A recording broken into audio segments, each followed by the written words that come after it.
আসসালামু আলাইকুম, সবাই আশা করি ভালো আছেন। আমাদের আজকে আসছে হলো শরীফ অ্যাগ্রোতে। ভাই গরু কত নিল পেজ শেষ থেকে আমরা ভিডিও আপলোড করি। আর আমাদের ইউটিউব চ্যানেল আছে নওয়াফ আহমেদ, সবাই সাবস্ক্রাইব করে দেন আর আমাদের পাশে থাকেন। হ্যাঁ, ধন্যবাদ। আর আপনার ভিডিওগুলো দেখতে পারেন। এবার শরীফ অ্যাগ্রো অনেক অনেক গরু নিয়ে আসছে। সাড়ে 3,000 গরু তারা করছে 2024 সালের জন্য।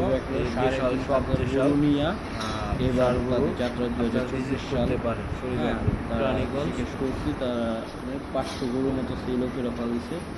আর এইগুলো কাস্টমার এবার আপনার এবার আমারটা 3,500 গরু আমাদের সাথে থেকে না, 24 সাল টার্গেট নিয়ে রাখছে।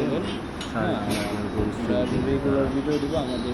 অলরেডি আপনার 500 গরু সেল দেওয়া হচ্ছে। খালি গরুই পাইবেন না, জিজ্ঞেস করছিলাম, সাদা জাফরাবাদী